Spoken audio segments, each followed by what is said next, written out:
Good morning, good afternoon, and good evening. Hello. Welcome to RickyVillaTV on a sunny Sunday morning in the Netherlands, a grey morning in Stockton, and what's the weather like in the Shire? Yeah, grey and rainy. Grey and rainy. Lovely. So let's hope it's not like that at the end of the day. So, got a message from Eugene, who should be joining us. Hello, everyone. Big up. Levy out. If anyone wishes to join, there is a link in the chat. Just click on the StreamYard bit, and that will bring you in. So let's start off with last weekend's debacle. Palace 1, Spurs 0. Lineup: Vicario, Porro, Romero, VDV, Udogi, Kulu. Sarr came on for him 62nd minute. Bissouma, Bentancur on for him 87th. Maddison, 62nd minute. Richie came on. Moore, Werner, same minute. Solanke and Johnson. Now, I'm going to have to let you guys do the talking about this because I was actually travelling at the time, so I didn't get a chance to watch it. And also, it wasn't on any of the Sky channels. But from what I hear, not a great performance. Take it away, chaps. Did you watch it, John? I did, yeah. They were just in second gear, Jens. They never got out, but they were dawdling around at the back, taking too many touches. They thought they'd just turn up and, Palace would roll over them because they were bottom of the league, and we just turn up, cut through them like a butter through a knife. And they put a high press on us, and they were stopping us from playing out from the back, and we were being a bit too stubborn about not clipping it into the channels earlier and stuff, and then we just kept getting caught time and time again. And before they scored, you could see it coming for about 10-15 minutes. They were creating chances, and we were just about getting away with it, and we had no fluidity to our passing. Second half, he obviously stuck a rocket up their arses, and they still didn't get a reaction out of them. They didn't really match Palace physicality. They won every first ball, they won every second ball. Just got out battled basically. It's probably a good lesson going forward, but should be beating them, shouldn't we? Really, would have thought so. I don't think we don't have a bad record there. I'm not sure. No, it's a great record. They showed it beforehand. I mean, it's like 10 wins out of 12 or something. Really? Last 12 games, yeah. So it's a really good record there as well, which is surprising because you think that reputation of they've got it being quite hostile in that corner with their guys with their flags and stuff. The Holmesdale end ultras. That's it. So we had quite a good record there. Just got out battles, but that's a sign in coaching. And if you don't at least match your opponent's physicality, you ain't got the right to play, have you? So it was the most strange game. He started Mikey Moore as well. So Mikey Moore and Brennan Johnson, they're not the most physical players, are they really? No. Kulu had a stinker, Jens. It's one of those days where players have sometimes, when the ball just doesn't stick and it rolls away from him. And I think he got booked fairly early for when something like that happened. The ball kind of got away from him. He grabbed the shirt or fouled him just because he was frustrated. The ball had got away from him. And then he was kind of on a booking for the rest of the game. Maddison was busy enough. He was trying to make things happen, but he had no options every time he got the ball. There was no one to pass to, really. It was a frustrating day. Solanke worked hard enough, but there's no. What do you say? Judaviva on the ball from us. We couldn't create anything, or there's nothing special about our performance. Like I said to my brother afterwards, I don't think anyone came out that particularly positive. Really, I mean, Solanke worked hard enough. I'd say who came on that did all right. Somebody came off the Sarr, bench. Richarlison, Werner, That's the other thing. I said Sarr did all right. He came off the bench again. We looked better when he came on because he's got them big legs. He covers so much ground, doesn't he? And he gave us a bit of he matched them a little bit physicality and energy wise and athleticism. We just look better when Sarr's on the pitch, don't we? I think we underestimate how important he is. Like his energy and his athleticism. You need that in this day and age, I think, in the Premier League, don't you? It's like it's all athletes now, isn't it? Yeah. Well, they lost one of their big fellas in the 22nd minute, didn't they? Lerner came off, but then Will Hughes came on, and he's a bit like a pit bull, isn't he? He is, yeah. He's so physical, he chases everything. Midfielder. And I still have no clue why Watford sold him. Yeah. really And don't many people understand. don't have a clue why Watford do anything these days. No. Why do they even exist, Simon? Like, Must be difficult for them living under Wycombe's shadow, you know. just like, well, they won 6-2 away yesterday, didn't they? Yeah, Like, 6-2. They won a game. Well, Yeah, 6-2. And then obviously, Steve supports Watford, and I sent him a message. I was like, that's a great result up in Yorkshire. And he's like, yeah, Bio scored 4 goals. And then there was about 15 laughing emojis because apparently he's absolutely useless. But yeah, that just proves that Sheffield Wednesday are absolutely useless. I want to see the numbers on Watford supporters. How many of them are in therapy? Just like it must be a high percentage, in the 70s at least. You know what I mean? I don't think their expectation levels are that high, though, Simon, are they? So they're just quite happy turning up and being the family club every week and then going home, aren't they? Really? Yeah. I think they hate their owners more than we do. Really? Yeah. Absolutely can't stand them. This whole thing that they have a link with Udinese, and they buy all of their players, see how they go, and then if they're any good, then they sell them on for a massive profit, and if not, they send them to one of their other clubs, which I'm not sure if it's Girona or something like that. So yeah, they're not popular. Right, I can see that Kev's trying to get in, but it looks like we've got the same issue again. Yeah, we've got the echo coming on. Oh. Have you tried your mobile, Kev? Big up from Chris. Nice to see you, Chris. Always a pleasure, never a chore, sir. Simon, what are your thoughts on? It's just like John said. The only person who could really take any credit from that was Sarr when he came on. He did his usual thing of striding through the midfield with the ball, just changing gear, trying to change gear for the whole team, and trying to do exactly what he did the previous game when he came on for Maddison, and basically it was the reason that we won. But it just, he can't do the whole team. And you look at that lineup there, and you think starting lineup, and you think that's an exciting lineup. Mikey Moore up front there, and all that, and it's just, I don't know what happened. A lot of people are blaming it on tiredness and stuff and fatigue and that. I'm not having that. It's just a poor performance. I don't blame Big Ange at all. The only thing I would have done differently from Big Ange would be to bring Bentancur on a lot earlier, because he's been phenomenal recently. He's really kind of leveled up compared to last season. And but he came on too late, I think. And I'll be honest with you, when I was kind of like still hopeful that we could nick one. Until Richarlison came on. Yeah, that was horrific, wasn't it? He should have scored 2 goals, shouldn't he, Simon? Yeah. Really? No matter how horrific we were in the game in the end, he had 2 great chances. I can't remember he put him through with that great pass. It was through on goal, and then he took a really heavy touch. And then he just stands there for ages looking, oh God, I've got like 10 minutes. Like, and then there was that chance at the back post as well, Simon, wasn't there, when he tangled in his own feet and he had a tap in from about a yard out if he'd have been aware, and he missed that one as well. So despite how poor we were, we could have got away with it, couldn't we? 2-1. It's that which we've come to expect from him. And I don't know why we've had so much patience with him. But it's more than that. It's his first touch. Every one of his first touches was bad. Got away from him. Like just gave the ball away constantly. And I just think when he came on, I just started doing that, and I was like, right, okay, no, we're not winning this. We're definitely not winning.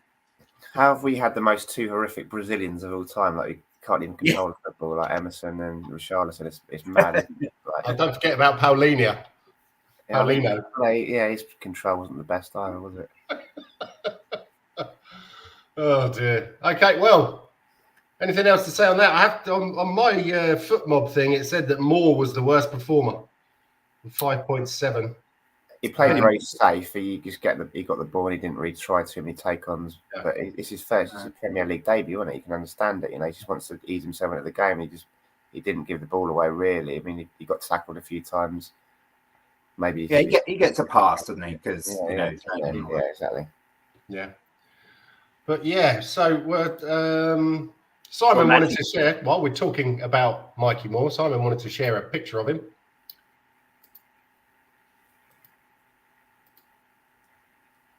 There we go. Look at that cute little geezer. Look at him. Hasn't changed a thing, has he? That's what I thought. They look so cute. What is he there? 5? Very possibly. So, welcome, Cam. Cam's saying, is it possible that our players had one eye on the Man City game? That is a possibility. Also, the whole thing about tiredness was mentioned. Yeah. I don't know. As Simon said, are you really having that? It was a home game. They made 9 changes as well in Europe, didn't they? So 9 of those guys didn't play. So I don't know. It just goes to show that some managers like to play them twice a week to keep them up to match sharpness, don't they? Like rather than give them a rest. Yeah. It's an odd one, isn't it? It's an odd one because you think they'd be raring to go. They didn't play in midweek. They were in second gear and couldn't seem to get out of it. I don't think it is the Man City game. I just think, if that's the case, then you at least have 1 10-minute spell of brilliance to score a goal or 2, and then you park the bus or something. Do you know what I mean? You at least make sure you win the game against a winless team. Yeah. You still don't have to put that much more effort in to win a game against a winless team. Yeah. I think Palace realised that we weren't going to do our usual thing, and they thought, oh well, hang on, if we just do a big surge forward, doing exactly that for 10 minutes, we'll score, and then did, and we might nick this. I think they were expecting us to not be as bad as we were, and Ange said, it's the only bad performance of the season so far. I know obviously they've lost other games, but in terms of a full 90 minutes, the only game he wasn't happy with the players at all. In terms of we have to win the midfield, and Biss started quite sloppy as well, didn't he? He was from early on, and then it was happening to Kulusevski as well, and you thought, oh, he ain't going to be our day today. You could tell early on, couldn't you? And as he proves that yet another one to add to the list of players that we let slip through our net because Levy's a twat. God, he tortured us, man. Let's end on a positive though. So perhaps you got to give the guy credit for his attitude because he obviously last season he was kind of starting those first 10 games, then kind of got injured and went away with the AFCON and stuff. And he never kind of got back into the team, but he's just got his head down every time he gets called on. He comes on and does well, doesn't he? That's the kind of attitude, that's the kind of play you want in the team, isn't it? He's not throwing his toys out, sitting there on the bench, with a face like a slapped arse. He just every time he comes on, he just has a positive impact, and he's kind of won his shirt back. I think. Do you reckon he'll play today? I think he will, and I think kind of behind the scenes kind of thing, it shows that there's a really great team spirit and togetherness behind the scenes there, because he is one of a number of different starters that have been poor performing but really leveled up. You look at all the way through, even if you don't regularly start, like Ferguson's been playing better and better and better. He's coming on now. Bentancur, Liming, there's quite a few players that have lifted themselves up and said, actually, you know what, individually and as a team, we're better than what we have been, and they've started performing like it, as we've seen with the great results. Have you heard anything about what's going on with Bentancur and this business behind the scenes about the Premier League getting involved in the Uruguay business? They're trying to ban him, aren't they, for like 2 months? So I think originally that's why Andrew's planning him a lot, because he thought he might be without him for like a period of time, but nothing seems to have progressed. I think because of Son's reaction, I think they're like, oh, okay, no, don't worry about it. But they haven't officially said they're dropping or anything. I reckon behind the scenes the club have got their top lawyers on the case saying this isn't your jurisdiction, mate, that he's been banned by FIFA, that we've dealt with it internally, the players, that is involved has accepted his apology. Why are you getting involved? So I think they're just delaying it by getting their lawyers involved, maybe, because nothing seems to have been mentioned about it recently, does it? I think that's right. I think they've said, we'll deal with it internally, and then, that's it. FA are absolute jobs worth, though. Some they won't drop it. There'll be a hearing or something scheduled. It probably hasn't happened yet. Because this is the whole thing about the fight in the stands, is it, or is it about the? Yeah. And no, it's not. It's the comments about Sun, about being apparently broke the Premier League rules about inclusivity and all that DEI, yeah. Yeah. So he was in breach. He's been found in breach of that for the comments he made about Son. So they apparently he can come without like a 2-month ban or something. So Wow. yeah, he's got that whole hanging over his head. Bloody hell. Okay. But I'm Right. sure I don't know why they've done nothing about it. It was the end of last season, like you say. It's like I'm sure they're waiting for an important game or something to maybe get the wind out of ourselves. if we were Man City, they'd have dropped it by now. Okay. Man of the match. Is there any? I think the ball boy that was on the left side of the pitch, fourth one from the left. He was a man of the match. That is a tricky one, yeah. That is a tricky one. Let me have a look. Solanke worked hard enough, but he didn't impact the game. Johnson was back to his old ways. I'd say Pat Sarr, when he came on, at least he impacted the game a little bit. Gave us half a chance. And I say we had a couple of chances with Richarlison to nick it if he'd have been at the races. Right, Simon. Yeah, same. The only one that seemed to be getting out of that, let's play average. I go back to the Man City comment. I think maybe a lot of the players were wanting to play against Man City and maybe had that thinking, I'm not going to try too hard because I might get injured. So, but Sarr was the only one who didn't seem to be in that. It's like, fuck, I'm going for this. Like, really, really trying hard. So, and I think, Sarr, it's a forgettable game. It's one of those weird one-off ones. Hopefully the only one. And thank God for Sarr. Might have been more if it wasn't for him. That does show how bad we were, seeing as he was only on for 28 odd minutes. Mm-hmm. Yeah. So, yeah. So, the Premier League table. Can't really see that very well, can you? No. Was that after yesterday's results or after Palace? Yes, after yesterday's results. So we are in 10th. That sounds familiar. Going back to the 90s. If we beat Villa, can go up to 7th. But still, not great. I loved how last week Sky were trying to market Arsenal v Liverpool as a battle for the title, even though Arsenal were about 7 points behind them last week and they were 4th. I was like, this isn't even first v second. What are you on about, guys? How did they get on yesterday? I haven't seen any results. Really? How did Arsenal get on? I watched the game. It's beautiful. It's beautiful. I watched it on Match of the Day. I don't seem to remember them having an awful lot of chances. No, they had 2 chances and then Rice fluffed one of them. So it's brilliant. And Newcastle didn't actually play that well. Whose fault was it, Simon? What did the ref do against the poor sweethearts this week that cheated? I don't think they just didn't pay the ref enough money. I don't think. So that's what it is. And the refs are against them, aren't they? They're all the refs against them. Yeah, it is. It's just another one in the massive conspiracy against Arsenal. Did you see Patrice Edwards' comments about him on that podcast? He called him Netflix. Arsenal were like Netflix. Always next season. There's always another season. There's always another season. Yeah. Cliffhanger. Next season it will happen. Next season it will happen. So, right, let's go on to the match in midweek. Spurs versus Man City. A much changed team. Vicario, Gray, Romero. Davies came on for him. Dragusin, VDV, Udogie came on for him. Kulu, Bentancur, Sarr, Basuma on for him. Johnson, Moore on for him. Solanke, Werner, Ritchie on for him. Gordon Bennett, I can't seem to spell anything properly today.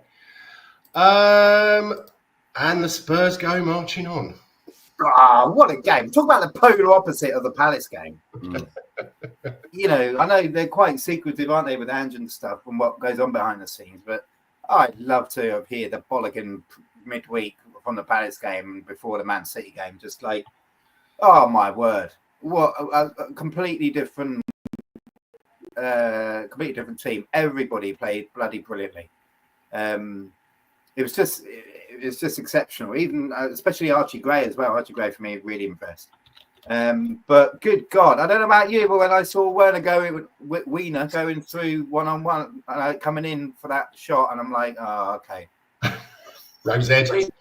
He actually scored it, and then fluffed another one later on. But it's Another two. It's great. Like I think it's with him, it's just a confidence thing. Like he's self-admitted that it's a confidence thing with him. So hopefully that'll boost him confidence. Well, his confidence lasted 5 minutes, didn't it, Simon? He scored that first one, and then they created another chance from 1-on-1 Jens, and he's just passed it straight back to the goalkeeper. Yeah, he just can't do 1-on-1s. That's it. I think it just can't. The pressure's too much for 1-on-1. So if he can arrive late in a box and burst the back of the net with a side footer, then that's great. He's happy with that. But I think he's a valuable player because he creates so much space for himself out on that left, and that's useful obviously in terms of creating chances.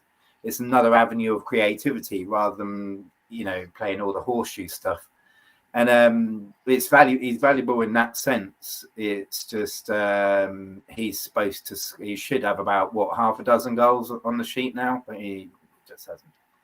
It's chaos here, isn't it? He doesn't know what he's going to do, so the opposition have got no chance of second guessing him. Yeah, his pace is just frightens teams, doesn't it? Yeah. And I was crapping myself because obviously my main man Porro, he didn't even play. I'm like, what? And I tried phoning Ange and to vent my frustration and anger, but I couldn't get through for some reason.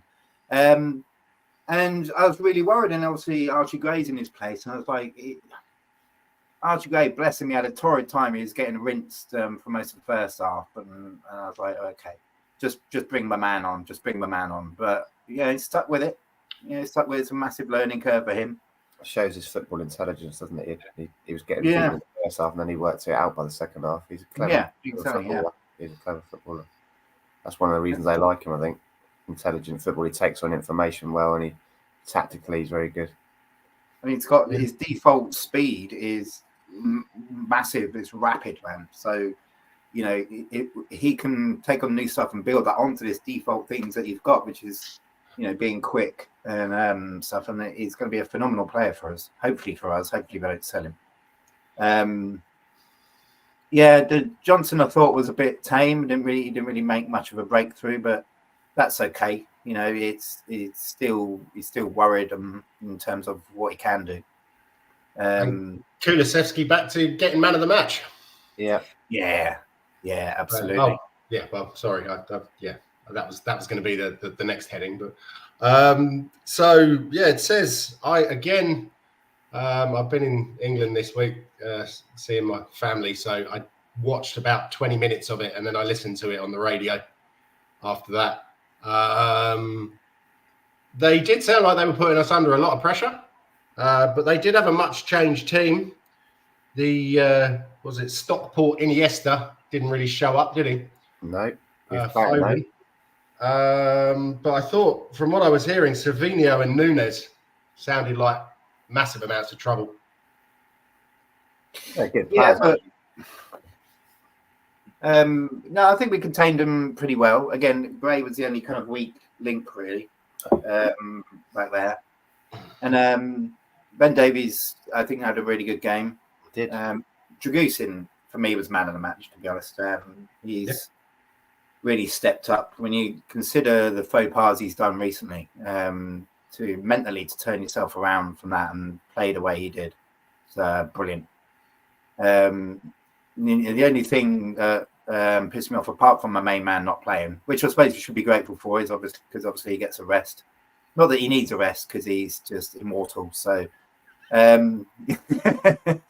is Guardiola's attitude towards it all? He didn't give a shit about that game or pretended he didn't. And I hate the arrogance of that man and the elitism that he's put himself in. And he's not that great, mate. You've got untold dirty money, pouring into your club, and you can buy any fucking player in the planet. So it doesn't make you a great manager. And I hope you never win anything this season. And all your laughter on sitting on the bench there, and putting on 12-year-olds as subs, and just not giving two hoots just because it doesn't have as much money as the Champions League. Stick it up your ass, mate. Nobody's going to be watching the Champions League soon, so League Cup's going to become more important. You're going to end up with no trophies at the end of the season, and I hope Arsenal finish above you. That's how much I hate you. So yeah. Wow. Okay. To be fair to him, he did put 2 30-year-olds on as well, Kovacic and Silva. But yeah, the other guy was 19, and the other guy was 18, and then Guardiola, who's 22. But they did have a massively changed team. The back line looked pretty strong, and then Gundogan sat ahead of them. But then it was Nunes, McAtee, O'Reilly, and Savinho. Was McAtee? Was he the guy he was playing at Sheffield United? Yeah. He was terrible. He's highly rated though, isn't he? But although he is 22, and this O'Reilly guy, I wasn't sure. I thought at first it was what's his name? The O'Reilly who's gone to play for Brighton, the Danish international. But obviously he played for 5 minutes and then got injured for the rest of the season. That's Andy. Danish name, is it? O'Reilly? No, he's again. It's another one. Do you remember Delaney who played for Denmark? Yeah. Both Irish. One parent is Irish. I think the father. And they chose to play for Denmark rather than Ireland. And so that's another reason for the Irish to hate us, even after we beat them 5-1 in that qualifier a few years ago. Whew! For them supposedly friendly boys in green. Gordon Bennett, did I get some stick when I went on their forum? So. Is there an O'Neill's in Copenhagen or something? Yeah, there is. The Irish mixing with the Danish girls and getting all these. Oh yes. Yeah. Well, I saw the other day Archie Gray's elected to play for England instead of Scotland. He's got all his family history with Eddie Gray and his dad. They all play for Scotland, and he's elected to play for England. Apparently, his granddad made a little comment about him not playing for Scotland. Wow. I think he must have an English mother and a obviously Scottish father. Okay. Well, let's bring in another guest. The one, the only, the host of the channel, Eugene. Hi guys. Hi, can you hear me? Yes. How are you? Yeah, I'm sorry I'm late. I'm caught off guard today. I'm somewhere out of my home, so in the car as usual. You guys can hear me? Yeah. It's a bit crackly. So I'm on Bluetooth. Better now? Yeah. No, it's still a bit crackly. That's okay. Have you been playing golf, Eugene? You look like you've been playing golf. Oh, no, I'm not playing golf. I can't play golf anymore. Right, so back and all that. But how are you guys doing? I hope everyone's well. I guess we're all celebrating the FA Cup win over MCT, right? Yes. Oh, dear. So, for the next round, we got the neighbours. Yeah, Spurs versus Man U. Who did Arsenal get, or did they get a bye? Because they got a championship team last round, and they did get did they get Palace? Is it Palace? Yes, Palace. Yeah, Palace at home. Arsenal got Palace. Yeah, Arsenal got Palace. Yeah. Well, we got Manchester United. But to tell the truth, right, guys, if we're at home, right, I'm very confident because I've come to the conclusion, right, whenever we're at home, right, Ange is going to tweak and he's going to adapt because he doesn't want to lose at home and get all the home fans on his back. So I guess Spurs versus Manchester United, it's about 1.5 months down the road. You never know what happens from there, right? And don't forget, right, and they've got Amorim. So whether Amorim can get a tune out of those guys, we'll see. Yeah. True. But what you were just saying there, Eugene, about the home form and the away form, I know we've won a lot of games, but the Brighton and the Palace game stand out for both being away. And then when we come back to White Hart Lane, it seems to be like a totally different team. Now, okay, from the start of the season, that probably isn't true, but it seems to be creeping in a little bit. So inconsistency. Do you think that's what it is? But Jens, we've been consistent at home. We've been winning all our games at home. That's what I mean. We're inconsistent when we play away because we win at home and then we go 2-0 up against Brighton and lose 3-2, and then last weekend the absolute clown show against Palace. How can one team go from playing very well at home, and then go away? I mean, obviously the Man United game, that was a bit of an anomaly, but that was a while ago. But I'm just saying, do you think that there's inconsistency creeping in? I think what it is, I've got a theory about this. So just in general as well, I think with Ange, he's got every game well before the game, he has a specific plan, which is to control the game, both when we've got the ball and when we haven't got the ball. And that's easy to do at home, which is why we do it. But I think sometimes when we go away, we arrive with all our players arrive with like, okay, well, we know the set plan here. If something that the opposition do on their home turf deviates from that, or is a player that's out injured, or just they change the formation slightly, I think our players just kind of look at each other and go, okay, we weren't expecting this. What do we do now? And they're just like trying to figure it out as the game goes on. And depending on who you're playing, by the time they've got it figured out, sometimes it's too late.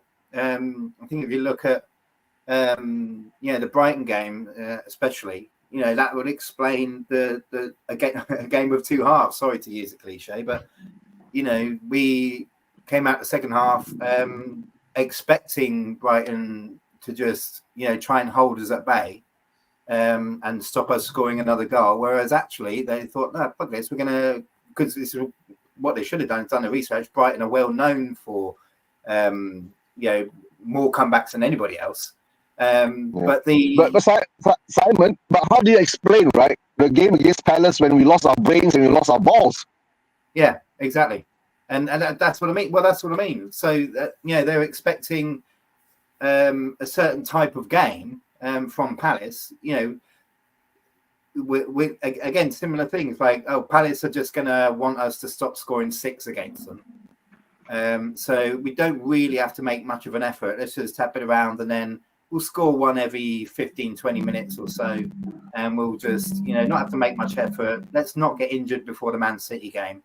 And then Palace will obviously just like, well, okay, we're just going to change gear, and we reckon we might actually nick this, and then just caught us by surprise. We weren't expecting them to do it. I think the preset mindset, but before we go into every single game, is a certain way, and they struggle to adapt. The players struggle to adapt when it doesn't go like that, and that will work most of the time for us. It's just that you get the odd anomaly where something's a little bit different, and you got to adapt. You know what I mean? A lot of these players, especially Maddison, are too old in the tooth now to be able to quickly adapt. Which is why when the subs come on, they work 90% of the time. They work really well. When we bring subs on, look at Sarr. That's why, because they've been watching the game from the dugout and they think, well, okay, I know what we need to do here. Whereas if they're in the players that are already out there and in the game, they just can't see it. So, and again, that comes down to really the captain that's on the pitch at the time. Whoever's the captain has to say, right, at half time, right, come on. This is what we need to do. Let's change the mindset and stuff. But they're just not doing that, which is why it is, for me, it's down to the players. What's Cam said here? So I'm not joking here, but we have to wear away kits that allow the players to find each other. Green camouflage kits don't work when you play on grass. I remember Fergie complaining about that. Yeah, I was just going to say. No, I think it's an interesting point, but for me, that doesn't fly when we've got the quality of players that we've got. That's nobody's using that as an excuse. Sarr didn't use that as an excuse. Yeah, but that's true, right? Home and away at the moment now, right? Like you said, because like what you're saying, Simon, is correct. I can't pinpoint what is actually wrong. if you want to say the players are not giving their 110% or 100% when they're away, then my question comes into, why are we having players like that? You get it or not? Right? So then it goes back to, if you can turn up at home, but you can't turn up away, what the hell for then? Right? Yeah. So we must well just play the youngsters when we're away then. Right? At least give the youngsters a run out. But the thing is that even if the senior players can't show up, right? So they're supposed to lead, by example. Yeah. You see? Yeah. Yeah. And they don't. That's how I see it. I think there's an element of mentality and character as well. That we have got a young team. You look at that Brighton game. They only got back into the game, let's face facts, because it was an individual error from a doggy. And then once that went in, the towels went up for the crowd, and the crowd started roaring. If that happens at home, our fans get behind a doggy, and our fans get up and encourage them. But when you're away from home, they were dead and buried, weren't they, Brian? And we've kind of let them back into the game with an individual error. So the players' towels get up, the crowd gets up, then suddenly we're under a lot of pressure, like the Alamo's coming at us.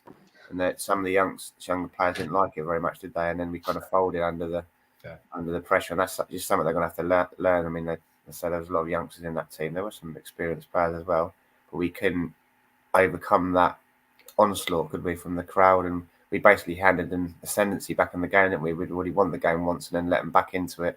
Their tails came out, and then they fancied, they smelt blood, didn't they?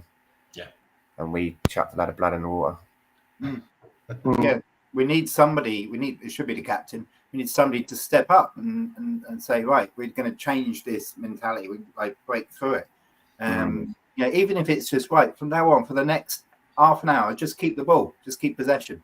Doesn't matter if we don't score. We're 2-1 up. Kill the crowd again. That's what you got to do. Kill the crowd again once they're up like that. Frustrate the crowd. And then, but we made errors. All 3 goals were errors, weren't they? Really, like not being strong enough in defence. So we didn't really do ourselves any. Which, by the way, right, Udogie, right, I think he's terrible at defending. Right, when he goes forward, he's great. It's like Basuma, when both of them when they're going forward, and Sarr as well. They stride through the midfield, and that opens up the field. Udogie, when he's defending, you get him in that last, from the penalty area line downwards. He watched them walk in for the Brighton goal, and it's like you're supposed to tackle. You're supposed to. It doesn't do any of the basics when it comes to being a left back. Doesn't get goal side. It does make me laugh how the obviously agendas that you get in the press and the media, like, so they were harping on that Ange is too gung ho, and we can't play that attacking, and it's going to backfire on us in the long run. John, what about that? Let's say you have a different kind of view at this, right? When we go away, right, Ange goes all gung ho, right, and forgets about defense. Okay, but when we're at home, right, he adapts. He focuses a lot on defense. A lot of games I've seen Ange play at home, right, apart from the Arsenal game, right. When we went up, right, we basically went back into a counter-attacking kind of football. And that happened during the Man City game. What other games did we play at home that we won? Right? And we did go down 1 goal against West Ham, right? We did go down 1 goal first against West Ham too, right? So, I don't know. At this moment, I think, to tell the truth, right, I think our players are confused. You get what I'm saying? Right? So, all I can say is that we will have to wait until a few more games down the line. Like today, we're playing Aston Villa. Are we going to be up there competing with them? But we are at home, so I think I think if we're at home, I have the confidence that we will get the job done. You get what I'm saying? Play with the brains that we had supposed to show. But when we're away, we lose ourselves. That's how I see it. I think it's a false narrative that TalkSport and Sky put out there that we're gung ho and wide open. If you look at that Palace game, the Brighton game, I think we had 5 or 6 players back on each time, but there was just individual errors that made the goal. It wasn't wide open like 6 Brighton players against our 2. We had 6 or 7 players back there, but individual errors were the result of the goals. We weren't it's a false narrative that we're wide open and teams are cutting us apart because of that. It's just individual errors a lot of the time, and there's not a lot that the manager can do if there's a ball played to the back post and the doggy has an air shot with his right foot, hits his left foot and goes straight into the Brighton player's path. There's not a lot you can do, but that's nothing to do with the system, is it? We had numbers back. It's just it was switched off concentration temporarily. And the difference was normally when we make mistakes, we've got the players that will within 2.5 seconds they will be fighting to get that ball back. They will sprint back and rugby tackle that player that's got the ball off or he gave the ball away to, if need be. And I think that's the main difference in those key moments is whether they do that or not. And Sarr will sometimes, Udogie won't. It's desire. When you look back at the players that we've got rid of, that we were now justified to get rid of, like Skip and Winks and that kind of stuff. See how bad Leicester are doing. And I think that large part is down to that because they are showing that they don't do that. They show some potential going forward, but we want players that will, if they give the ball away or if they do a stray pass, which is not that often, but they, you can just not worry about it because they're going to be, winning that ball back by hook or by crook within the next 5 seconds. And that's what's the difference between controlling a game and not controlling the game. That used to be one of the coaching points from Pep Guardiola's Barcelona team. If you lost the ball, then the team had, I think, 5 or 6 seconds to win it back. So every single player would go hell to leather to try and win it back. And if they hadn't got the ball back in 6 seconds, then they'd drop 10 players behind the ball. That sounds like cup football. Every single player going for the ball. Yeah, so it was chaos. It was like chaos. If one of your players lost the ball, the whole team would have 6 seconds to try and win it back by being really ultra aggressive on the front foot. If I hadn't got it back within 6 seconds, then all 10 players would drop back behind the ball and create a solid. That's one of the principles of Pep's system, really. Okay. Well, I'd just like to quickly welcome Kev. Hi, Kev. Yeah. How are you, sir? Okay. How are you doing, Kev? I'm glad to be here, guys. I'm using my wife's laptop. She brilliantly dug it out from the bottom of the cupboard and plugged it in and set it all up for me on hers because my one's been corrupted by StreamYard for somehow. I don't know how. Really? But we're up and running. Yeah, I don't know how. Yeah. Taken over the account. So, yeah. I don't know. But I'm here now. I'm just catching up with the flow of everything. I was listening to part of it, but I'm just pleased to be here, to be honest with you. Well, it's good to see you, mate. It's been a while. Yeah. Good to see you too, Kev. Yeah. And Manny is saying, greetings, gentlemen. Hey, Manny. Also stating Manny. the secret to beat Villa is to try and break their high line, but also blunt their attack. Against Arsenal, Ipswich and Bournemouth, they were lax defensively and easily frustrated. You have to say that also Villa have a Champions League match on Wednesday. So there's a possibility that they may rest some players for this. Cam is saying he's agreeing with what John said, exactly right. It's been individual errors that have cost us goals. Agreed. Nice. By Romero. Man City were pressing us in groups threes. Our press is a bit of a mess. Hey, Hez. I think with that, I think it depends on our side who's doing the press. Again, with Sarr, that kind of thing, and Basuma, they press well. Maddison doesn't. So it depends who we've got playing.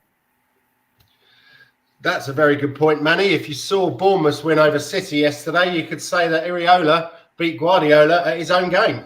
Yeah. That's what we did on Wednesday. We did good at the press. Pochettino always said, didn't he? That was his great frustration. When we pressed teams, we were all over and we did well. But he was, after the first and second season, he had a job to get the team to carry on doing it, and then they thought they were better than they were, and they'd drop off and just try and beat teams and pass them. But you've got to press them win. Well, they must have been knackered with Pochettino's training regime. It was, I think it was quite torturous. Hasper, Villa rested almost their whole team in the cup, and they got knocked out by Palace. Yeah. I think it's one of Solanke's biggest plus points as well. Biggest tools that he's got is that his press is absolutely relentless. Yeah, you'll forget where he is, and then all of a sudden he's right on the halfway line near the dugout, winning the ball back, and then starting springboarding an attack. It's definitely one of his best tools that we've got him for. I don't think he's repaid that 65 million yet, but if he keeps going like he is, he will not only score goals, he'll change games for doing that kind of thing. I'm glad you said that, Yeah, Simon. but Me and my brother. we need him to score all the goals, to tell the truth, right? Sorry? Holding the ball and pressing. We need him to score all the goals. We need him to score goals. But the problem at the moment now, I don't know. I think he's playing a Harry Kane kind of role, but he can't do the Harry Kane kind of thing. That's all. Yeah, so That's after the the sad game, part. after the game on Wednesday, me and my brother were saying how great he basically covered every yard, Solanke, and how great he was. He'd worked his socks off for the team, and the last 2 or 3 games, he's a great forward for the way we play the game, isn't he? And I got in the car, put on the time. Bear in mind, we're just beating Man City. TalkSport had who's that clown they had on? They're all clowns, aren't they? Yeah, I was going to say that doesn't narrow it down. I think who it was. Anyway, it was Dean Ashton. And the first thing, so they went to Dean Ashton, who'd been at the game, right? Bear in mind, we're just beating Man City, knocked them out. And he was saying, how long is it going to be before the Spurs fans are concerned about Solanke? He's not scored again tonight, and the pressure's got to be really on him. He's not really performing the 65 million. And I was like, what the fuck? How are you, as a professional footballer, have just watched that game? He's covered every blade of grass, put in Harry and worked his absolute nuts off. We've won the game, and the first takeaway that Dean Ashton has had is that Solanke hasn't scored again. He's going to be under pressure now. It's like, I don't think so, mate. Absolute clown. I don't understand how a professional sportsman could watch that game and then take that away from it. The whole point of TalkSport is to say something controversial to get views and clicks and all that. That's why it's really random though, Sam. A random thing to pick on out of that game. Yeah, it's probably been told to say it, but it's probably not even his own view. The producers just thought, right, what can we say here to get people to tune in? Unbelievable. So it's just about, you've got to pick and choose wisely who you listen to when these kind of things. I turned it off straight away after that. I was like, yeah, good. That's what it should be. I think really interesting point from Manny there. I completely agree. They when you consider last season as well, from a league point of view, I think they want to grab this by the scruff of the neck. And you look at Forest as well, who are invading the sacred top 5 there, which I kind of admire in a way. I think they'll be going hell for leather for us today, and I think it'll be a really tough game. I think they've got a bit of a mental block with us because the last couple of years, every time they've thought they're getting good, we've actually battered them, haven't we? Like last year, I think we beat them 4 or 5 away from home. Yeah, at their place when they were above us in the table. So I think they've got a bit of a mental block with us. So if we can get an early goal, I think they might crumble again. Going back to that earlier comment, I think if it's the same kind of thing as Arsenal, really, with Newcastle as well. If you sucker punch them and just create them a shock and pretty much like us as well, they're on the ropes. They really don't know what to do, and then you can take advantage of that and control the game. Just completely surprise them and break that high line and give them a sucker punch, and then we'll control the game. But again, it depends. A lot depends on the starting lineup. Son back, do we know? Son is back, so Son will be playing. Okay. How much of an impact he'll have, I don't know. And again, where he plays, because if it's sat on the left, that's fine. He's going to create some chances. I just hope he comes back with the same kind of attitude that he did when we used to sub him. Do you remember when he used to come on a sub and then score a hat-trick in like 10 minutes or something? I hope it's that kind of attitude. But again, fitness point of view, they keep saying he's not been playing because he's got soreness. Soreness of what, I don't know. Thanks, Manny. Good comments, man. Manny, take care, mate. Not always nice to see you. And but guys, I've got to make a move soon, right? So I'm gonna I'll go straight to score prediction, right? Spurs gonna win 4-2. Yes. All right, guys, take care. Have a great show. I'll catch up with you later, right? I got some things to do. Right. Take care, mate. Bye-bye. Big up John. Big up Kev. Big up Simon. Big up James. Bye-bye. Leave you out. Something that has said Solanke isn't making the runs. Yeah, does that mean like runs into the box when Johnson's going to the byline kind of thing, making runs in the box? Because in terms of running, like John said, he is making he's doing a lot of running and winning a lot of balls and doing everything he should do and holding up the play. I think you're right from the point of view of what kind of striker he is. He is that kind of striker that when he scores goals, I suspect the majority of them are going to be inside the penalty area. You know, getting the ball. He's a big guy turning and blasting into the back of the net, or even just the tap-ins and stuff. You know, that'd be great. So those need runs into the box, don't they? From that byline cross or even a corner or something like that. And famously says that he doesn't care if his striker doesn't get the goals as long as we win. It's he's a cog in the tactics, isn't he? Like often, if he wins the ball, the assist is quite often from slanking and winning the ball or holding it up and setting it before the player stand. But he's playing where as a manager, I'd be well pleased with the way he's playing, to be honest. Absolutely right. Yeah, completely right. It's like I said last week. He is given us something we've not had before, which is you know, a different facet of scoring and winning games. You know, you look at if you're any whether you're Wolves or whether you're Man City, if you look at us now, there is a certain fear that you've got facing a fit full strength Spurs team, that you look at them and you think, where the goal is going to come from? It could come from anywhere. Any one of 7 different players could score it, right from the back to the front, and you just got no way of planning for that, which is a great thing to have. It'll only get better. Look at that West Ham game. They had 2 big physical centre backs, and they were trying to bully him, and they were just bouncing off him, weren't they? So he's going to be going, oh, hang on a minute, I've got these guys. He's getting better and better all the time, stronger, getting more confidence in the way he's playing. Yeah, I'm happy with the way things are going. One of the worrying things for me in terms of a weak link is Bergvall. I don't know why we've got Bergvall, and I don't know what he brings in terms of skills or anything. What's he for? Is he? I don't know. He's good to have in the cups. He's only a youngster, and when he has played against maybe lower opposition, no disrespect to them, I think he's looked good. I think he's shown some nice touches. I don't know what he's done. Shown that he's willing to run with the ball. I think he's one for the future. His problem is he's trying to force it when he comes on, isn't he, Jens? He's trying desperate to get his opportunities. And he hasn't had many. He's trying to force things and do things that he shouldn't really be doing, and then he's giving the ball away and stuff like that. But Ange might like the fact that he's taking risks and trying to be creative. You never know. Yeah. What do you reckon, Kev? Hang on a minute. Okay. So going for the predicted lineup. I'm back. Sorry. That's right. What do you reckon today, Kev? What do you reckon of the lineup that I've predicted there? See, that's not bad. Romero seems to be on the iffy list. So you reckon Sonny's going to come on as sub, do you? Yeah. Yeah, I'm still hearing that he's not 100% fit, but yeah, I heard that, but yeah, he's doubtful. Can you? Well, obviously Van der Ven's injured again. They're predicting late November, but Odebear as well, late November. Yeah. He was on his way back. He took a whack, didn't he? He had a significant setback. That was the exact words. The significant setback is the Spurs medical team. Yeah.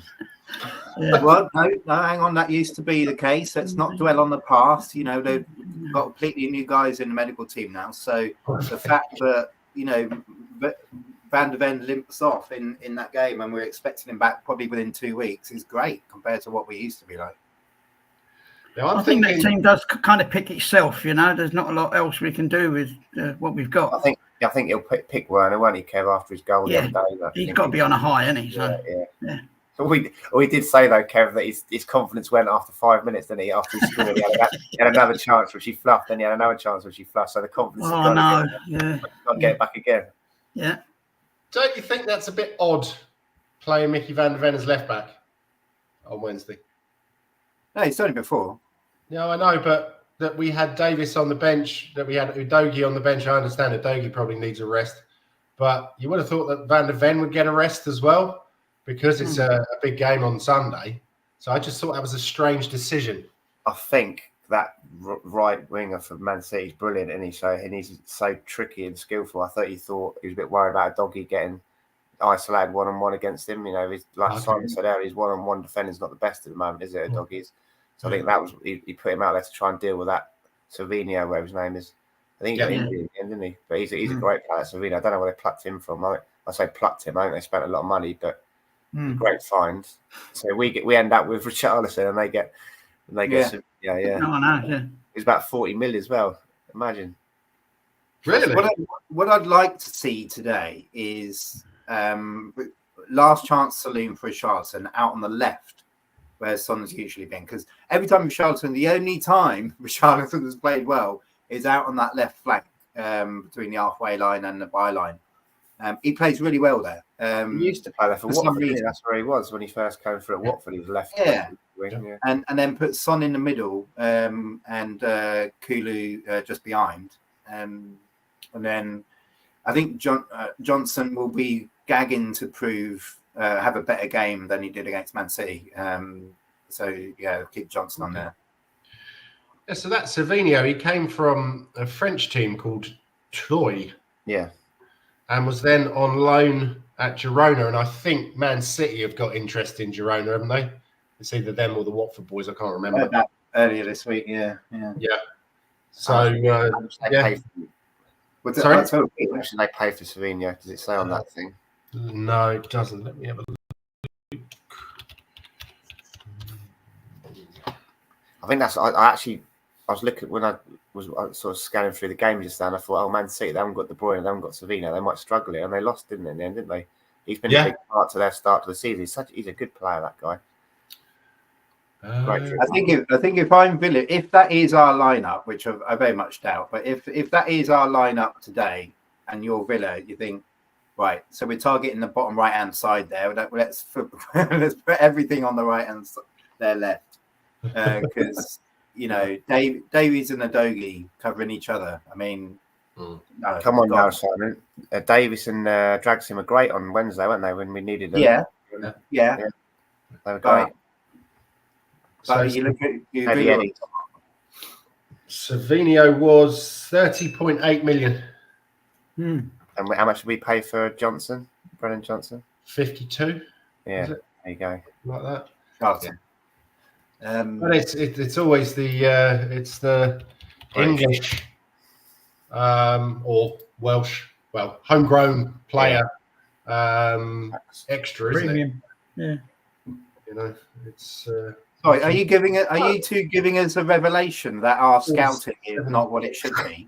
Because I tell you what, not a revelation. Okay then, guys. Predictions. We got Eugene 5-2 Villa. I'm going for 2-1. 5-2 Villa. Sorry, 5-2 to us against Villa. He said 40. 2-1 Spurs. Did he say 4-2 or was it 5-2? Yeah. I thought it was 4-2, but it was 4-2, was it? Okay. I think 4-2. We'll edit that bit out, Jens. We'll edit that bit out. So we'll go again from here. So Eugene said 4-2 Villa. Yeah. That's right. 4-2 Villa. 4-2 to the ref. Yeah.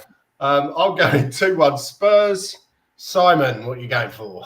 I'll go for 4-2 as well. I thought that this morning when I read up about, preview on stuff on it and doing a bit of research. I think it's going to be such a tight game, really tight game. And then I think we'll wear them out with quality. So hard to predict this one, especially with Mickey out. But yeah, I think it's going to be a really tense game. We're going to lose all our nails. And then I think literally in the last 10 minutes, it'll be 2-2 up to that point. And then we'll bag a couple, one from a set piece and one from a Sun classic curler into the top corner. That'd be nice. We haven't seen one of those for a while, have we? Yeah. That would be really nice. 3-1 for me. Kev's going for 3-1. Spurs, obviously. What do you rate, John? I love how my optimism has infected the whole room. Great. This is a tricky one. It's taken its time, but it's finally there. Even Jens is predicting a win. Unbelievable. Exactly. What the fuck's all that about? Sorry. Then again, I predicted a win against Palace as well. So yeah. I think we'll concede. So I'll go 3-1. 3-1. Nice one. And again, it's Davis and Dragerson in it. Yeah. 3-1. Right. So everybody is predicting a home win. that is what I like to see. Has that even happened before? We're all happy clappers here. We always predict to win, don't we? Really? Of course, we're always really positive. Yeah. You'll be surprised, Simon. I used to have a group on Facebook called the Spurs Optimists. I used to be very optimistic when Pochettino was here. And Levy did his usual stuff, and now I've become old and pessimistic. Yeah. So, what can you say? We've had a couple of miserable bastard managers, haven't we? Yeah, we have. That has kind of drained the life out of me. Can we just quickly go back to the your predicted lineup? Yeah, of course. For today. Excuse me. So you don't think Moore will start again, Mickey? No, I don't think so. I don't think he will. This is I think Ange threw him in against Palace because he thought, Palace On a not high such a as great well. record, bottom of the league. But against Villa, who you could say we are supposedly challenging for Europe with, I don't see that at the moment. There is a fair gap between us, which is obviously we can catch up with them. That wouldn't be. I don't think that would be too difficult. But I think he'll go for Werner just due to the fact he's got a little bit more experience. I think Moore actually purely because of speed and taking on Moore takes on a lot more people than does, and I don't think they'll give Werner the space that I know he makes his own space and stuff like that, but I think they'll be right on that in that area, and you need somebody who's going to squeeze between 2 or 3 players and still have the ball coming out of it. And Moore does that, and Werner doesn't. But we'll see. Yeah. Yeah, I am feeling relatively positive about the match. That will probably be shot down by whatever it is, 4:30. Oh, there we go. Back to the pessimism. There we go. I knew it was hiding in there somewhere. Obviously, So the youngsters got absolutely tanked on was it Saturday, 5-1 against Palace. Yeah. Right. But I think that's we had such a good season last year. And all of the guys have now either gone out on loan or they're in and around the first team. Lancashire seems a strange one, that they're not playing him in the under-21s, but he's not really. I think did he make the bench on? Yeah, I think Wednesday. He had an injury though, Jens. He was injured. Oh, has he? Okay. Yeah. I didn't know that. He wasn't able to take advantage when we didn't have any other strikers. He was injured as well. Ah, that's a bit rubbish.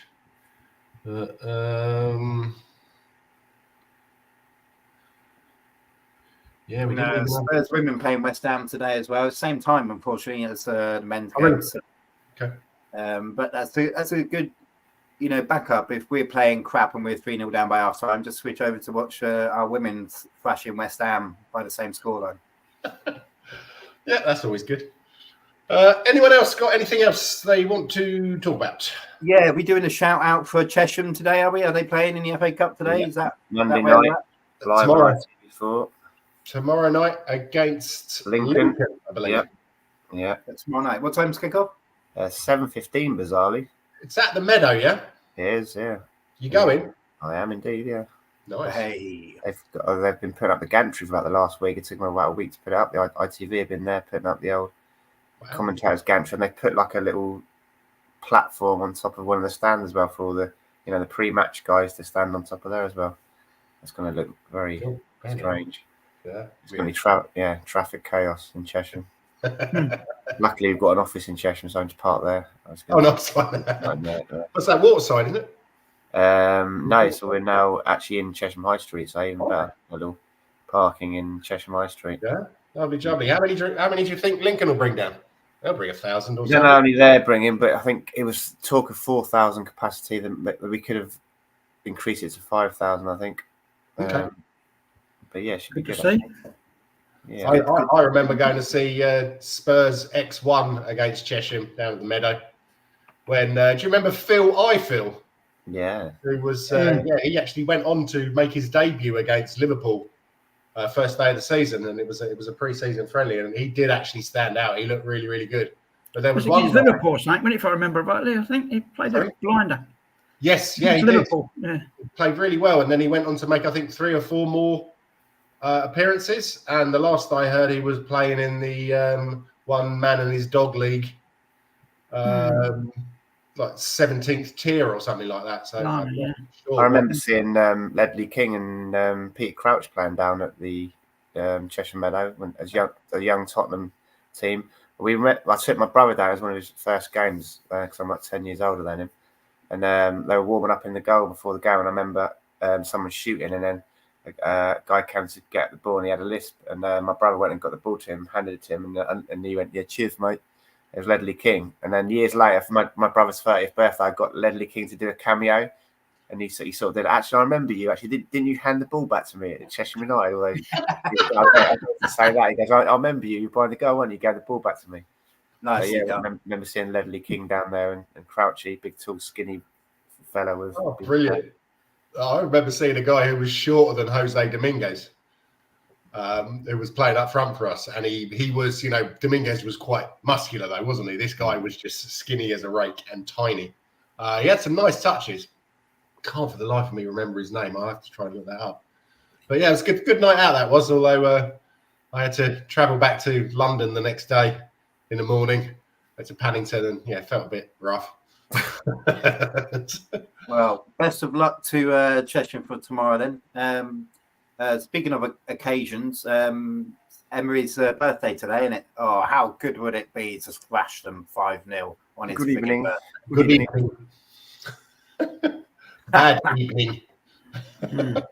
Here's a bit of other Spurs business. I went to Wickham last week, 2 weeks ago, Simon, and they were playing Latin Orient, so I was hoping to see Jamie Donnelly. Oh, yeah. He didn't even make the squad. I said Really? to my mate's a Latin Orient fan. I said, "Is he injured?" He said, "No, just hasn't not been picked." He The young goalkeeper that Latin Orient had, he was from Tottenham as well. Yeah, is it Keeley or Gunter? It wasn't Keeley, Gunter. It was Keeley, yeah. Yeah. Wickham put 4 past him, so. Oh, really? Yeah. Second in the league, baby. I think, isn't it 11 games now, Simon, in all competitions are unbeaten, is it? Yeah. Yeah. Wow. And the 4th game on the trot where he scored 3 or more. Entertainers. You've got to give the guy credit. I mean, he came in the style of football that Ainsworth have played. He turned it around and playing good football. Yeah, absolutely.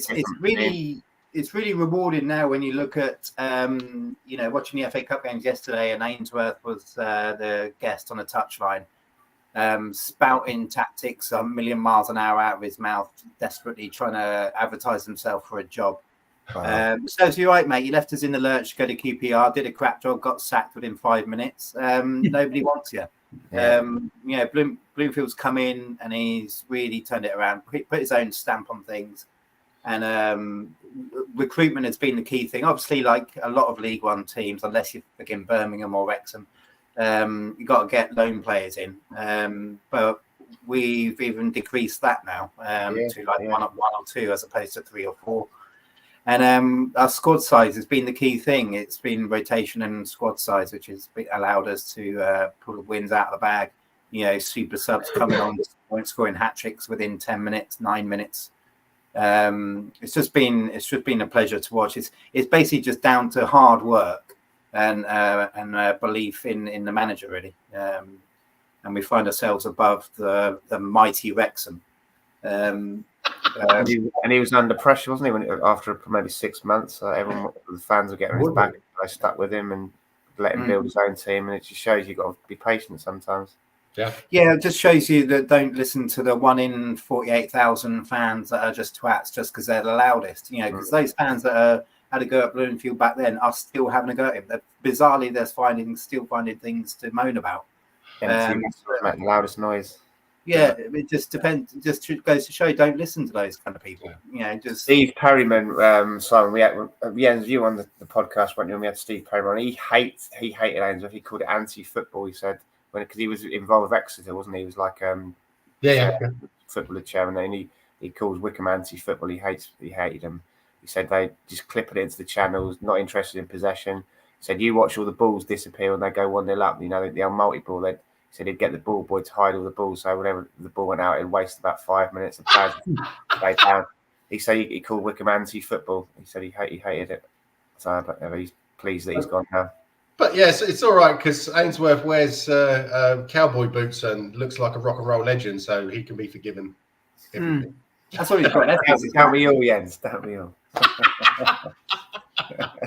Don't get me wrong. I love Ainsworth for what he's done. Let's not forget when he was my manager. He's the longest serving manager in football, second longest serving manager in football, and did a lot of good for us. But 10 years, we have completely changed the way we play, and it has leveled us up. So, I love Ainsworth, but I won't ever forgive him.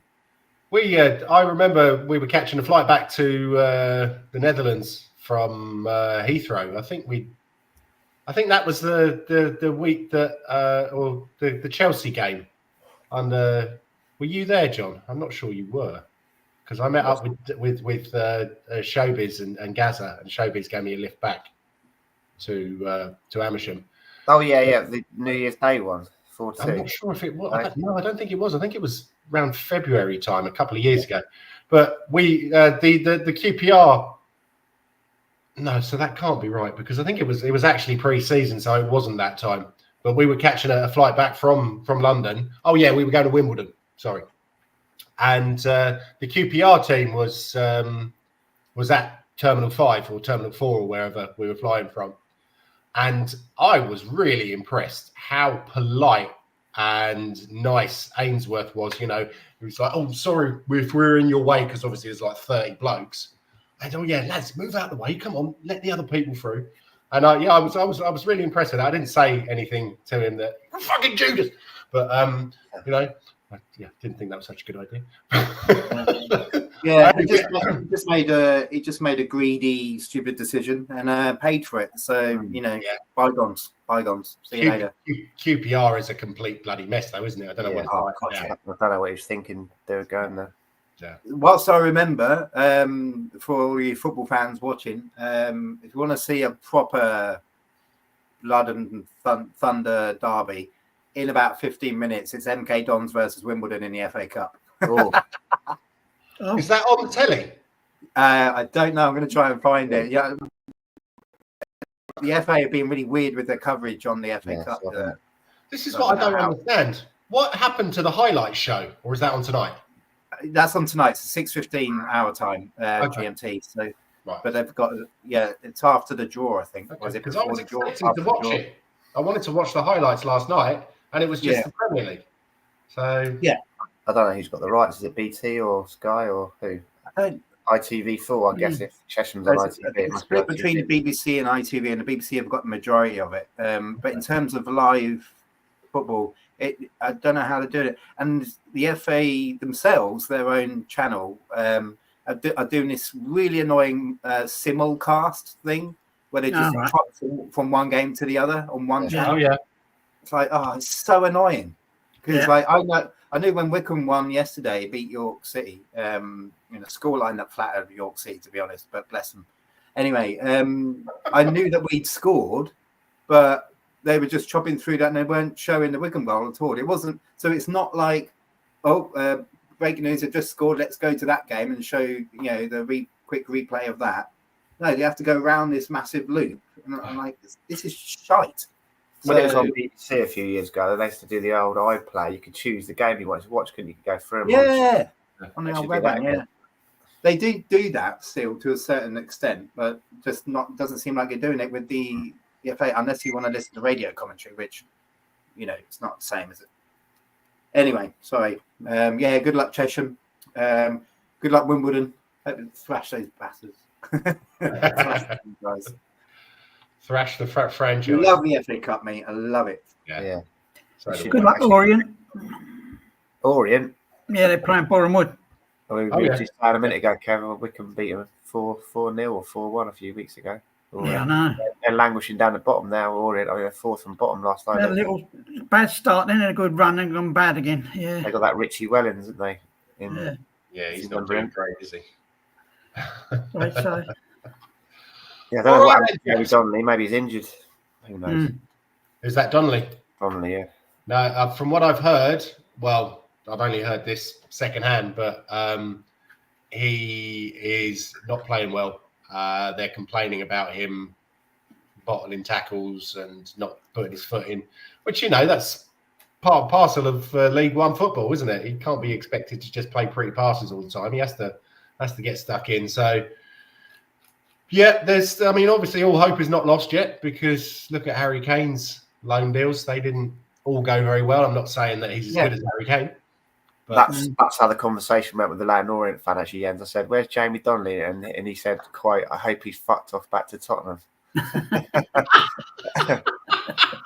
Okay. Yeah.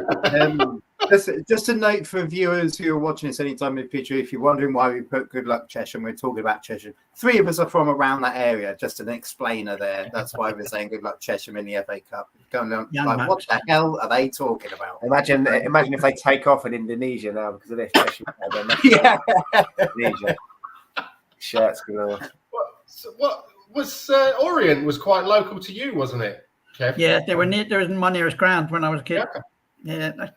I went there once when it was open. In one summer, it was open. It was like being at Wembley, because you could walk around the whole place. Yeah. Even up in the sort of directors, wasn't a box as such, you know, but we pretended we won the FA Cup and we walked up the steps and everything, and we just had a kick about on the pitch and walked home again, you know, like it was abandoned, like there was nothing going on there. Yeah, no one in charge, anything. It was just like a local park. I've been to a few pre-season friendlies against Spurs there. Yeah. We always, I can remember this guy. He was so drunk, and he was causing a bit of drunk. Maybe he'd been taking something else as well. He was causing a bit of a rumpus, and it ended up him running around the stand, being chased by the stewards. And he was a big guy. He was. And you were like, "Tom, come on, we got to go." Tom, let's go home.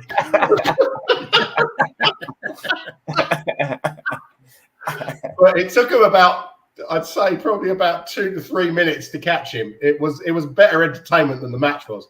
It's highly abusive. Highly abusive. Oh dear. Okay then, guys. I hope everybody has a marvellous Sunday. Yes. And can I just remind someone, it's an early kickoff on Thursday, 6:15.